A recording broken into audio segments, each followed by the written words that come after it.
Assalamualaikum warahmatullahi wabarakatuh. Babus Saidi wa Dhabaih. Hadis yang pertama, An Abi Hurairah radhiyallahu anhu. Dari Abi Hurairah radhiyallahu anhu qala, beliau berkata, qala Rasulullah sallallahu alaihi wasallam. La bersabda Rasulullah sallallahu alaihi wasallam, man ittakhadha kalban illa kalba masyiyatin aw saydin aw zar'in intaqasa min ajrihi kulla yawmin qiratun. Muttafaqun alaih. Siapa saja yang menjadikan seekor kambing atau memelihara seekor kambing, illa kalba masyiyatin, kecuali anjing yang digunakan untuk menghalau kambing. Jadi kan ada orang-orang yang memiliki banyak kambing, dan biasanya kalau orang yang memiliki banyak kambing itu ada juga yang pakannya itu tidak dengan dibelikan sendiri, tidak diberikan sendiri, tapi digembalakan di padang rumput, sehingga untuk mengeluarkan kambing dan mengembalikannya lagi pulang, kalau manusia sendiri itu akan kewalahan. Jadi dia butuh tenaga anjing yang sudah terlatih untuk menghalau kambing-kambing itu, menghalau dia untuk keluar dari kandangnya untuk menuju ke tempat padang rumput yang bisa dia makan. Ketika dia pulang, anjing ini juga yang menghalau kambing-kambing itu untuk pulang masuk ke kandangnya. Jadi itu namanya kalbu masyiyah, anjing yang digunakan untuk menghalau kambing-kambing untuk pergi ke tempat dia digembalakan, tempat untuk dia cari makanan sendiri, atau dihalau untuk pulang dari tempat itu. Itu kalbu masyiyah. Au saydin, atau anjing yang digunakan untuk berburu. Au zar'in, atau anjing yang digunakan untuk menjaga tanaman. Nah, siapa saja yang memelihara anjing untuk urusan selain yang tiga tadi, selain untuk menghalau kambing-kambing, atau selain untuk berburu, atau selain untuk menjaga tanaman, intaqasa min ajrihi kulla yaumin qirat, maka akan berkurang pahalanya setiap hari itu 1 qirat. Kalau ada orang yang melihara anjing di rumahnya tanpa tujuan yang tadi itu, maka setiap hari pahalanya akan berkurang 1 qirat. 1 qirat itu ukurannya sebesar gunung Uhud, sabda Rasulullah SAW. 1 qirat itu. Jadi kita punya banyak pahala itu besar, banyak.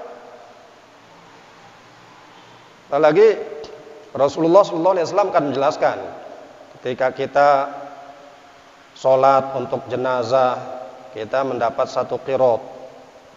Kita mengantarkan jenazah ke kuburan, kita dapat 1 qirat.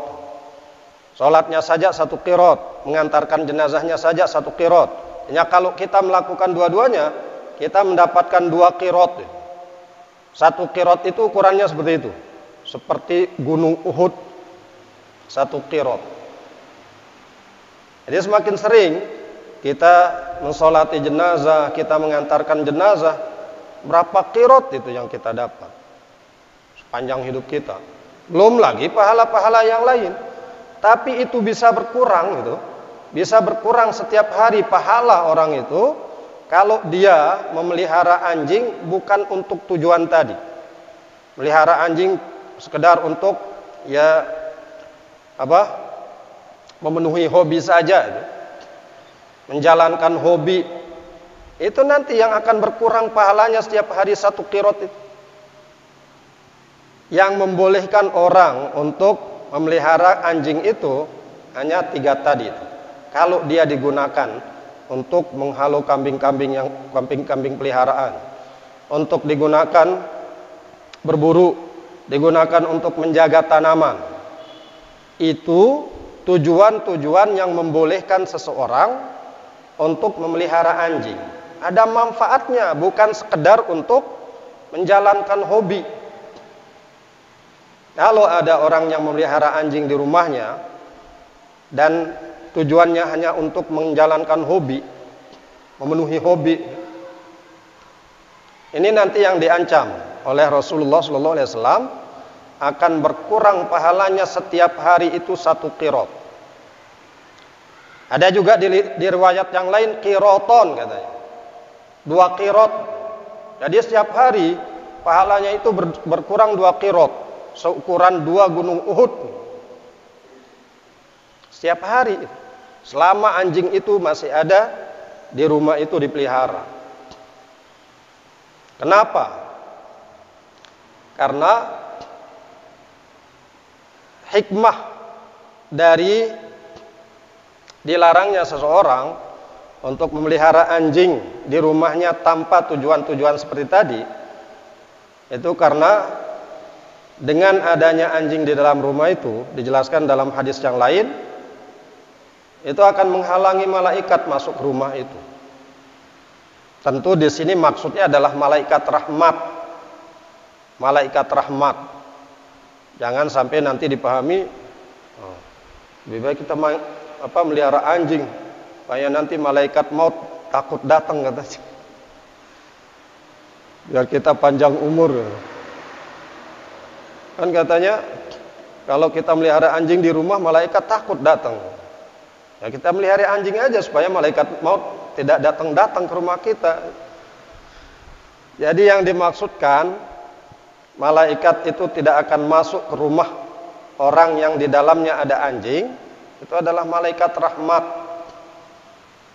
Malaikat rahmat itu yang tidak akan masuk.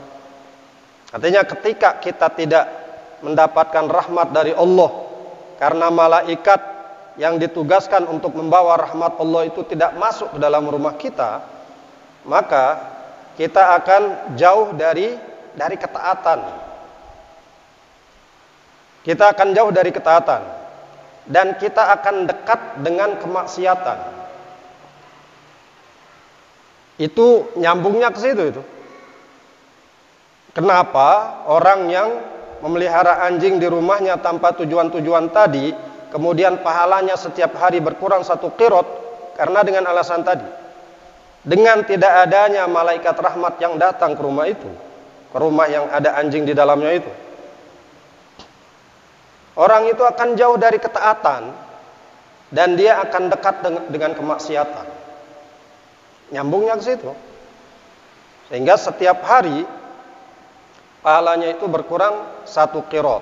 Dan di riwayat yang lain tadi 2 qirot. Ada perbedaan, ada penjelasan dari para ulama kenapa di riwayat lain ada 2 qirot, yang berkurang itu 2 qirot setiap hari. Yang di riwayat yang tadi itu cuma 1 qirot setiap hari. Nah, penjelasan dari para ulama, yang berkurang pahalanya setiap hari 2 qirot itu bagi orang yang ada di kota, ada di perkotaan, kemudian di rumahnya dia melihara anjing, maka pahalanya yang berkurang itu 2 qirot. Berbeda dengan kalau itu dipelihara di daerah di rumah-rumah yang ada di daerah pedalaman. Kenapa ada pembedaan seperti itu? Karena kalau di kota banyak orang, sehingga kalau ada orang yang melihara anjing di rumahnya, banyak orang yang akan takut masuk ke rumah itu. Jadi bukan hanya malaikat yang takut, tapi juga manusia takut untuk masuk ke rumah itu. Tidak hanya takut untuk masuk, takut untuk lewat juga. Lewat di depan rumah itu.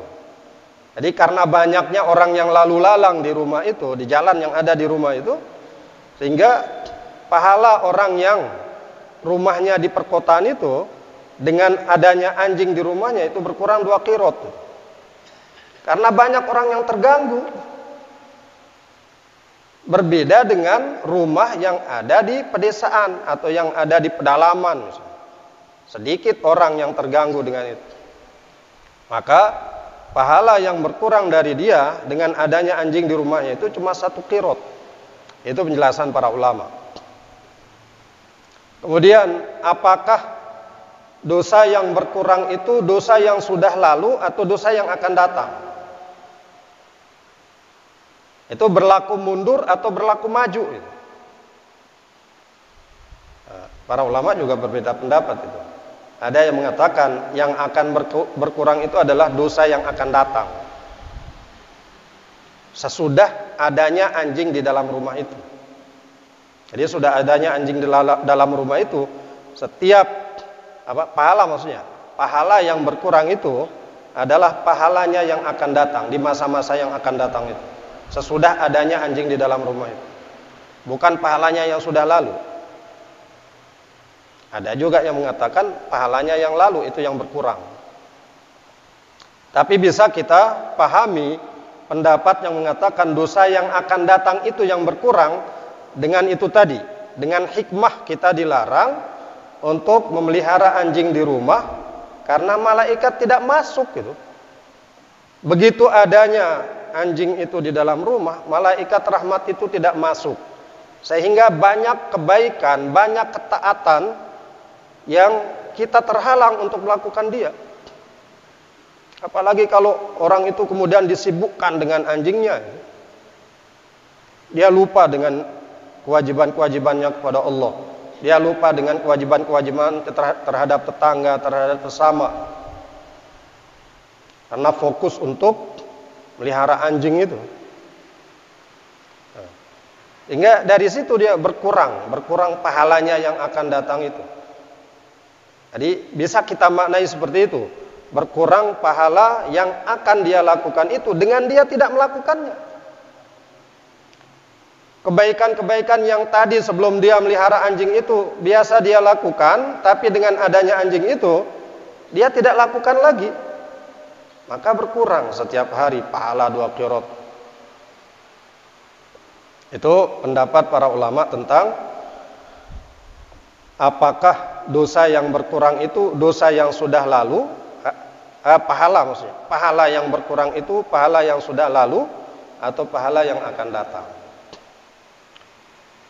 Kemudian jamaah sekalian rahimakumullah, jangan kemudian hadis ini dijadikan dalil oleh orang-orang yang katanya cinta kepada binatang, pecinta binatang, mengatakan bahwa ajaran Islam itu ajaran yang tidak toleran dengan binatang. Masa kita dilarang untuk melihara anjing? Kan itu juga ciptaan Allah. Jadi berbeda dengan binatang-binatang yang lain. Di dalam Islam itu kan ada 2 binatang yang najis secara zati dia najis. Bukan hanya tidak boleh dimakan dagingnya, tapi juga najis. Anjing dan babi.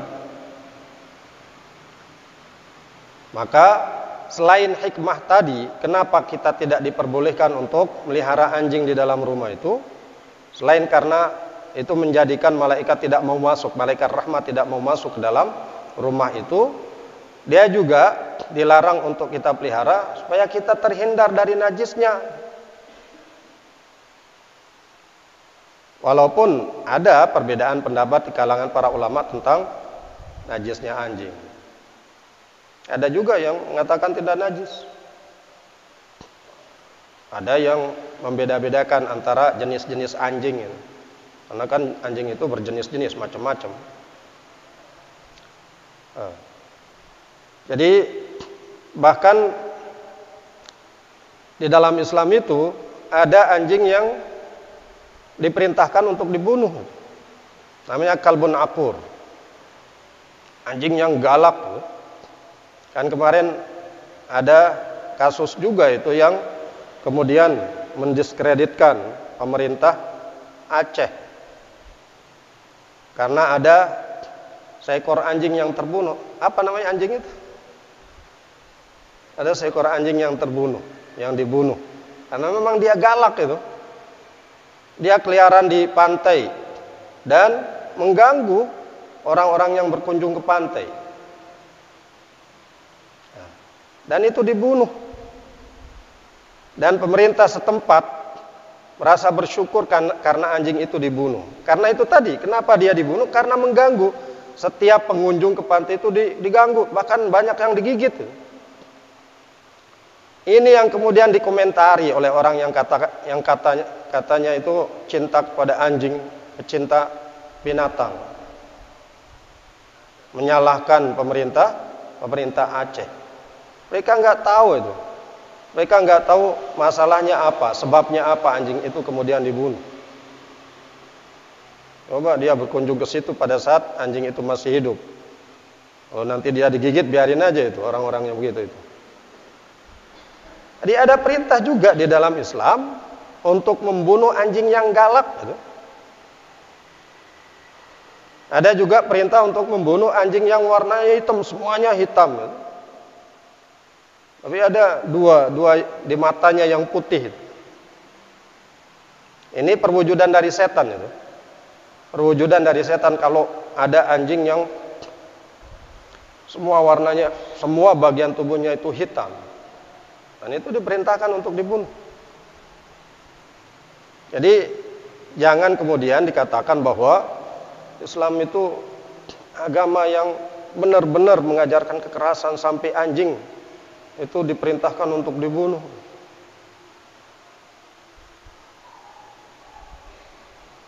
Jadi ada alasan-alasan. Tidak ada agama selain Islam yang sangat menghargai makhluk hidup. Semua makhluk hidup termasuk anjing. Bahkan ada orang yang diampuni dosa-dosanya, pelacur itu. Seorang pelacur yang diampuni dosanya karena dia memberi minum seekor anjing. Ada juga perempuan yang diancam masuk neraka karena dia membunuh seekor kucing. Ada tidak ajaran di dalam agama lain yang seperti itu? Yang menghargai makhluk Allah termasuk binatang. Ada perempuan yang oleh Rasulullah SAW diceritakan dia masuk neraka karena mengurung seekor kucing. Dia dikurung kucing itu tidak diberi makan dan juga tidak dilepas untuk mencari makan sendiri sampai kucing itu mati. Maka orang ini, perempuan ini akan masuk neraka, dimasukkan neraka oleh Allah Subhanahu wa taala. Ada ajaran agama lain yang mengancam penganutnya dengan dia menjadi penyebab seekor kucing mati.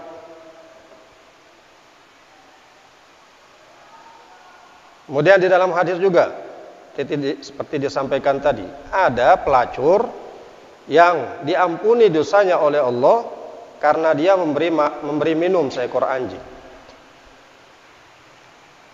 Dia kehausan, kemudian dia turun untuk mengambil air untuk diminum. Begitu dia sampai di atas sumur, dia ngelihat ada seekor anjing yang sedang menjilati tanah kering. Karena kehausan anjing itu dia menjilati tanah-tanah yang ada di sekitar sumur.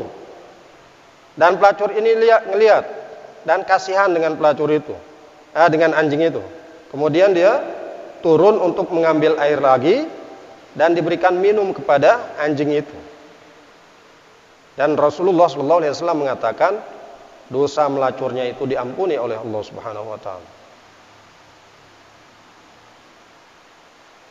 Jadi seperti halnya dalam masalah jihad yang diperangi oleh kaum muslimin atau yang diperintahkan oleh Islam untuk diperangi itu adalah orang-orang kafir yang mengganggu. Begitu juga halnya dengan binatang, dengan anjing yang diperintahkan untuk dibunuh adalah anjing-anjing yang galak yang bisa membahayakan manusia. Dengan alasan apa mereka akan mengatakan enggak punya belas kasihan kaum muslimin itu?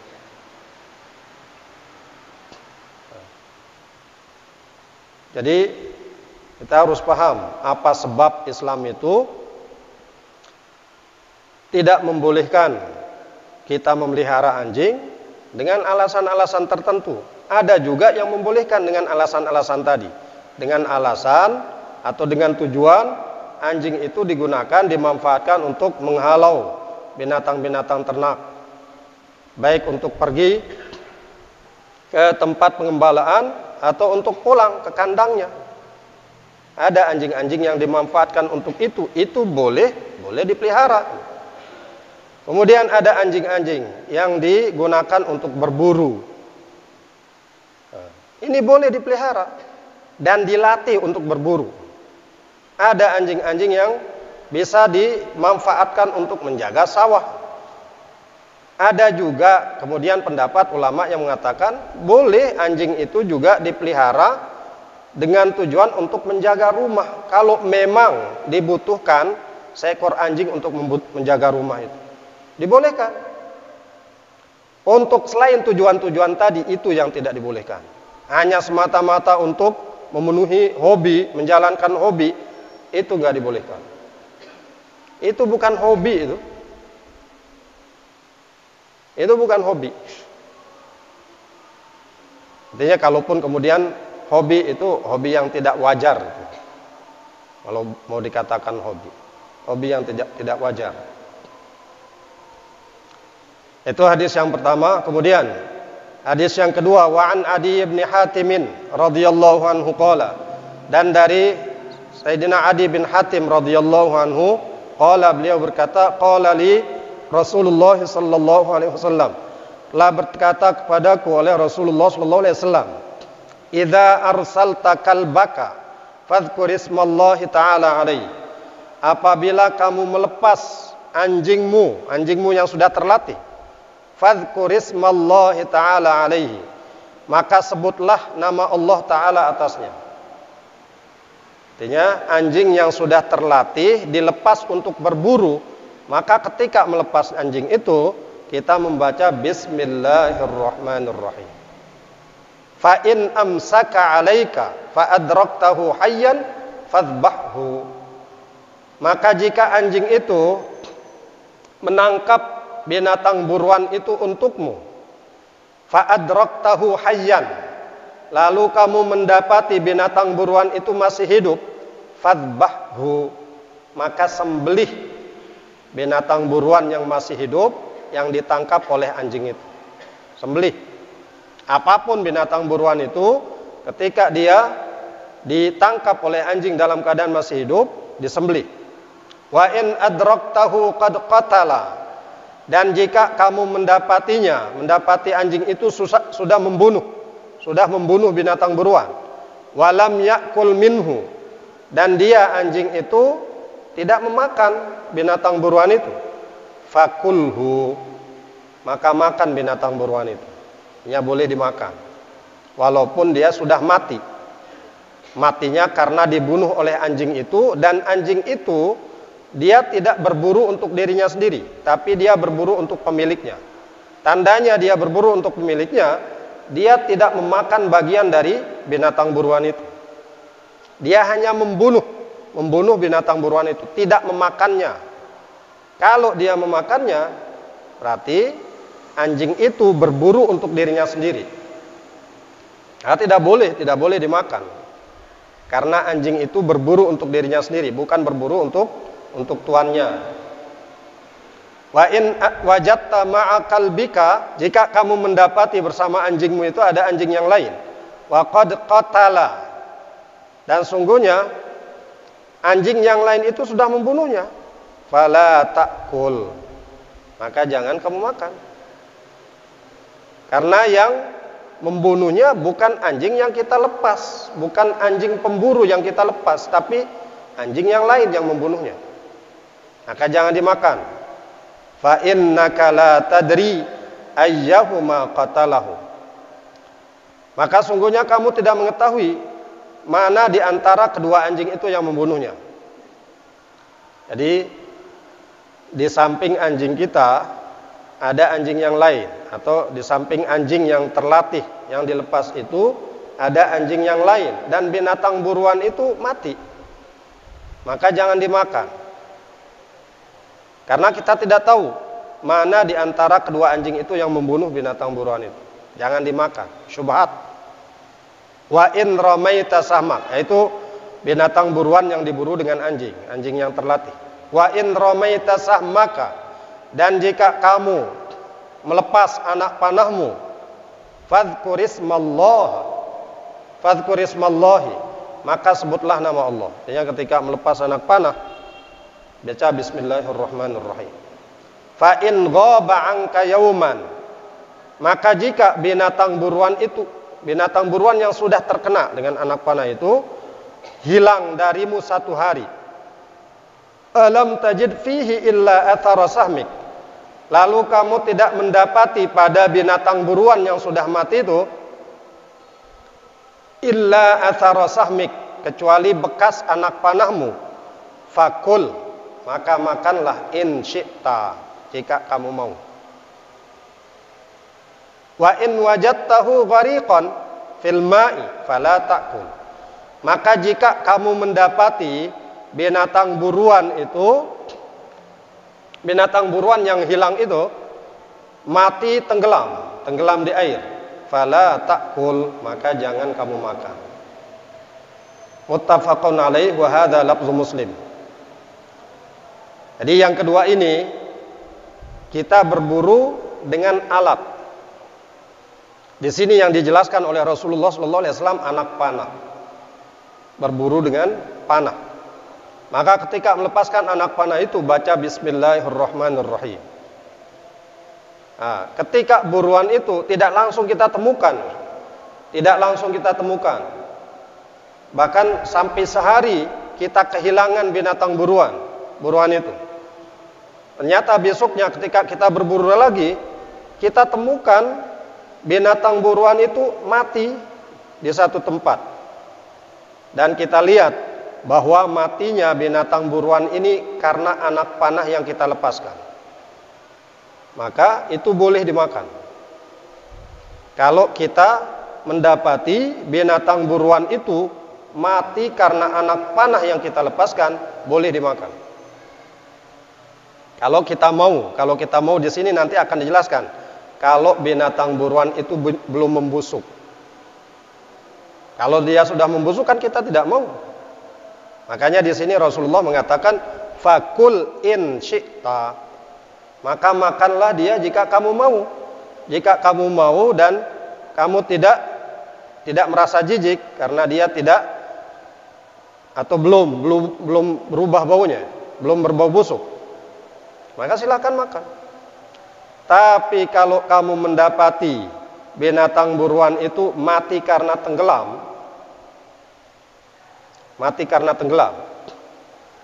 bisa saja dia kena oleh panah kita, tapi dia ada di air, tenggelam.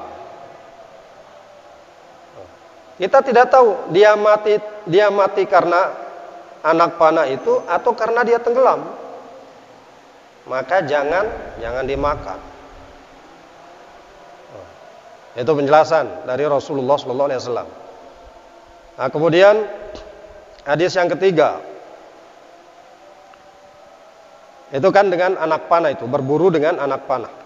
Wa an Adiyin radhiyallahu anhu qala, dan dari Sayyidina Adi bin Hatim radhiyallahu anhu, beliau berkata, sa'altu Rasulullah sallallahu alaihi wasallam, saya pernah bertanya kepada Rasulullah sallallahu alaihi wasallam an saydil mi'radi, dari berburu menggunakan mi'rad.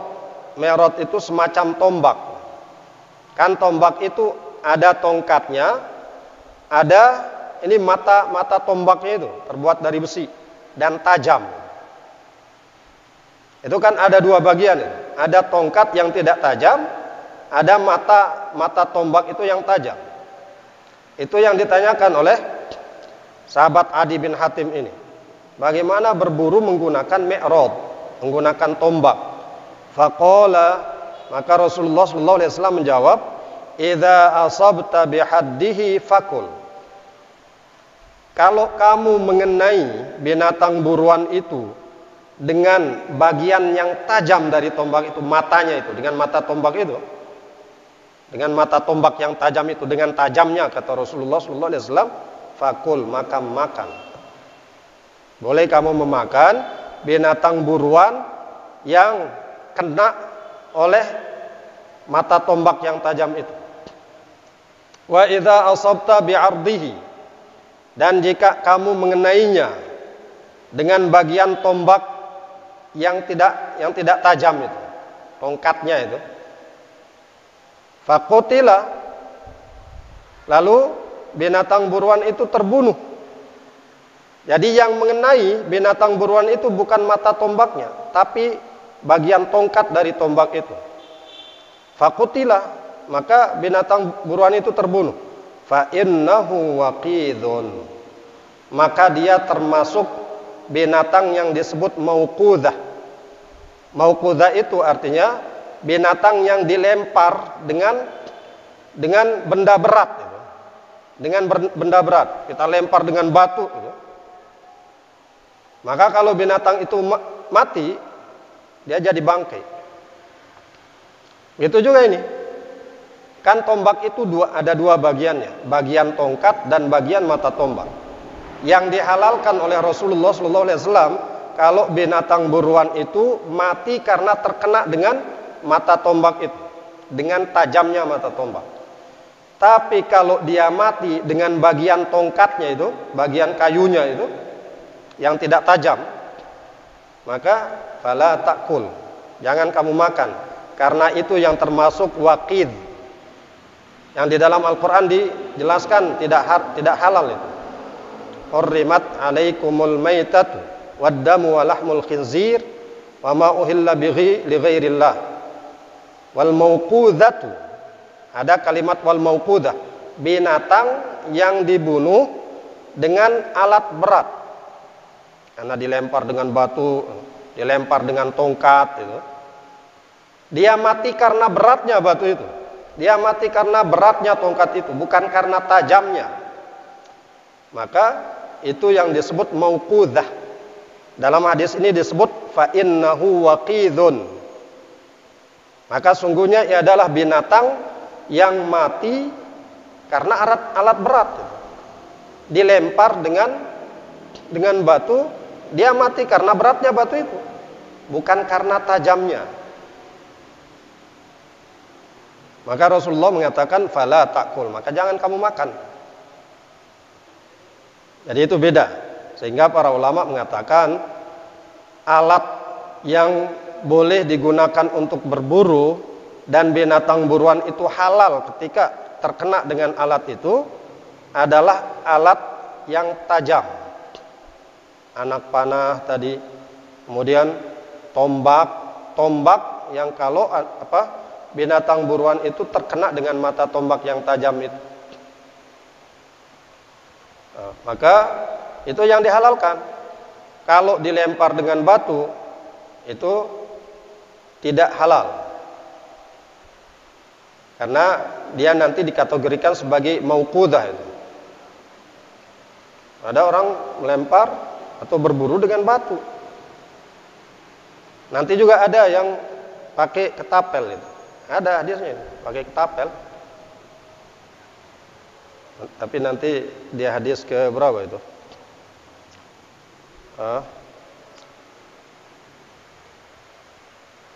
Baik. Jadi itu berburu dengan tombak. Kalau binatang buruan itu kena dengan bagian yang tajam dari tombak itu dihalalkan untuk dimakan. Tapi kalau dia kena dengan bagian yang tumpul, bagian yang tumpul itu artinya kayu yang menjadi tongkat dari tombak itu, maka itu tidak dihalalkan karena dia termasuk dalam kategori mauqudzah yang diharamkan oleh Allah Subhanahu wa taala di dalam surat Al-Maidah.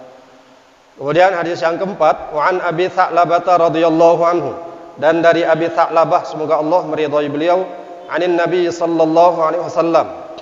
Ini juga hadis yang terkait dengan hadis yang kedua tadi. Anin Nabi sallallahu alaihi wasallam, dari Nabi Muhammad sallallahu alaihi wasallam, qala, beliau berkata, idza ramaita bisahmika, jika kamu melempar dengan anak panahmu, menembak dengan anak panahmu, faghaba anka, maka binatang buruan itu hilang darimu, fa adraktahu, lalu kamu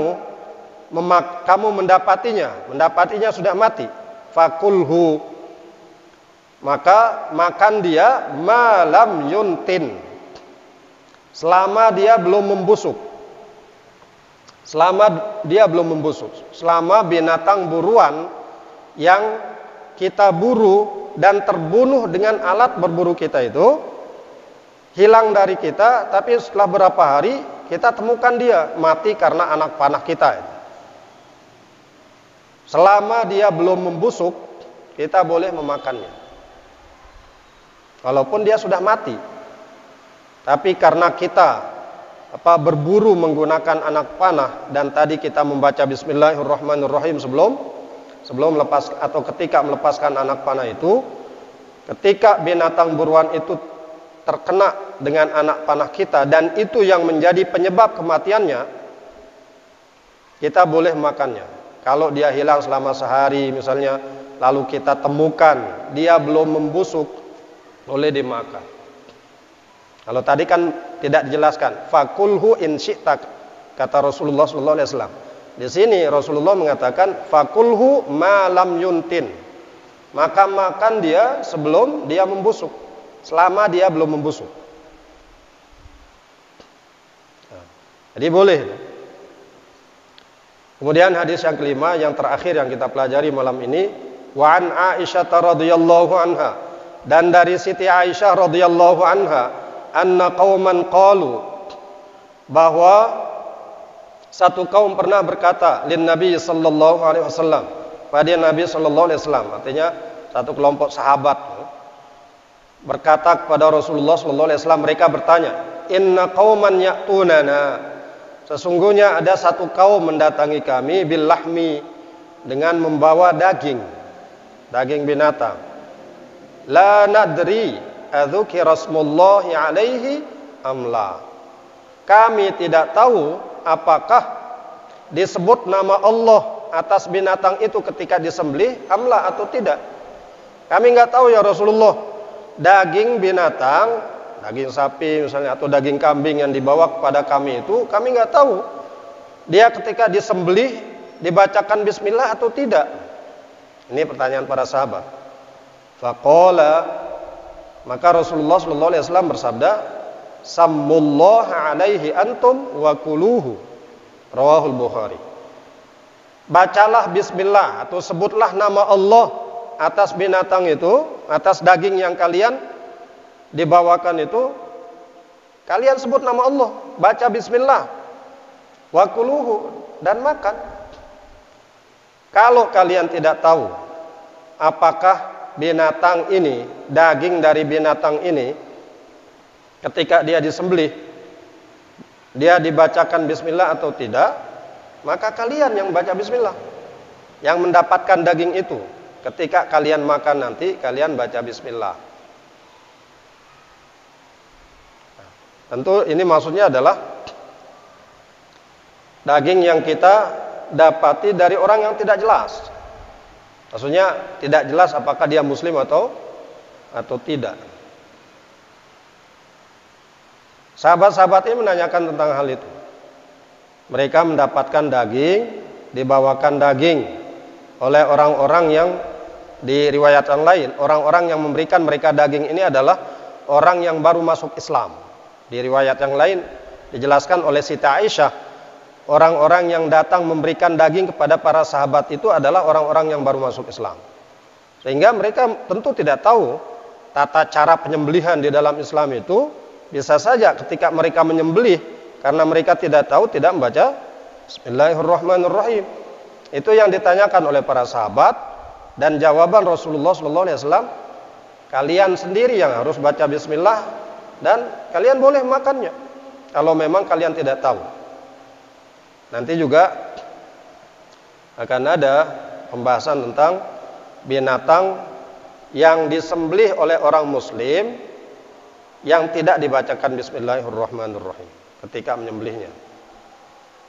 Di dalam mazhab Imam Syafi'i, nggak apa-apa dimakan sesembelihan orang muslim itu walaupun dia tidak menyebut Bismillahirrahmanirrahim ketika menyembelihnya. Baik dia sengaja ataupun dia lupa.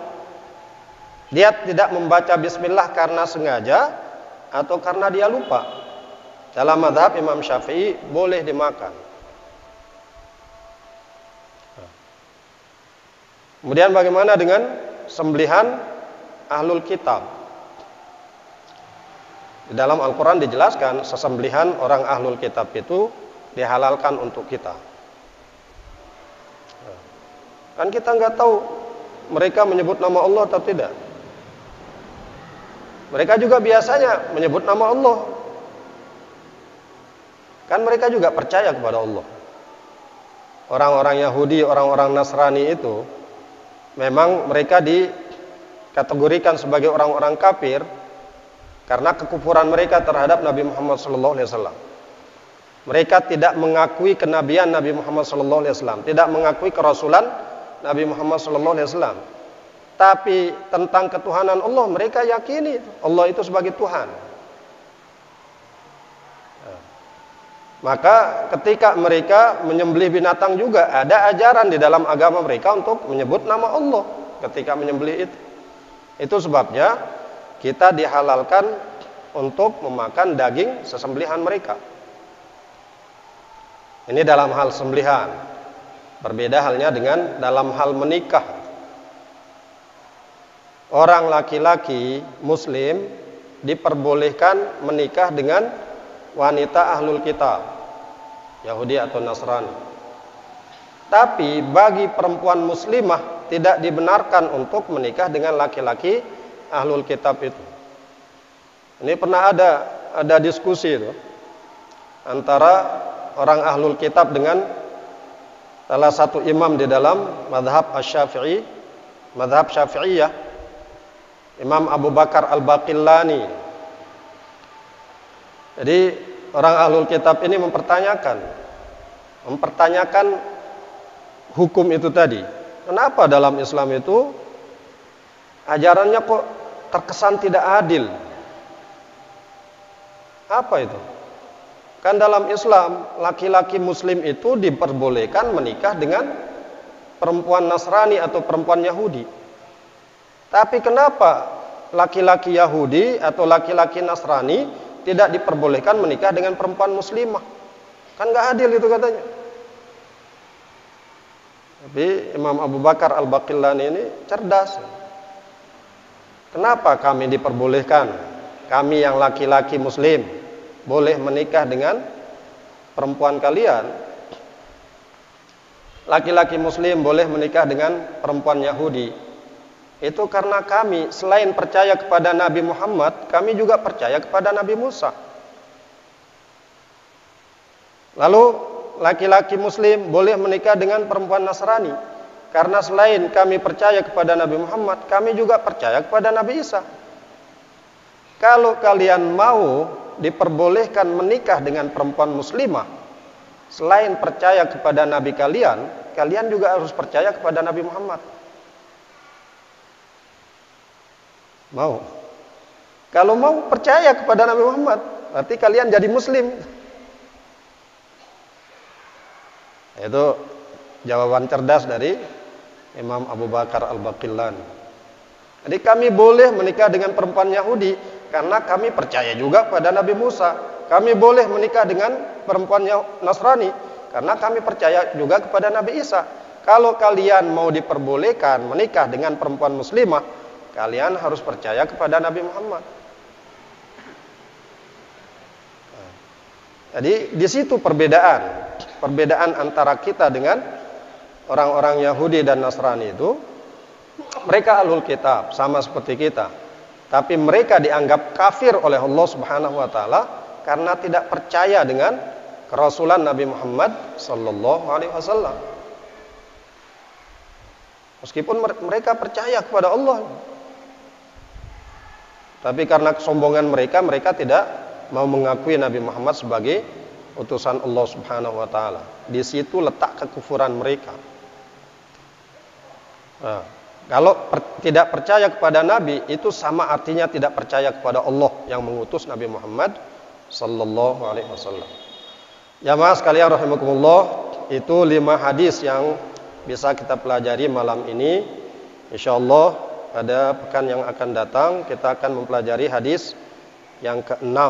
Hadis yang ke-6 ini wa an Abdullah bin Mughaffal al-Muzani radhiyallahu anhu anna Rasulullah sallallahu alaihi wasallam naha 'anil khadhafi wa qala innaha la tasidu saydan wa la tanka'u aduwan walakinnaha taksiru sinna wa tafqa'ul aina muttafaqun alaih wal lafzu li Muslim. Ini nanti yang disebut sebagai ketapel itu, khadhab, ketapel. Itu nanti yang akan kita pelajari pada hadis yang ke-6 ini di malam Selasa yang akan datang. Wallahu a'lam bissawab wa ilaihil marji'ul ma'ab.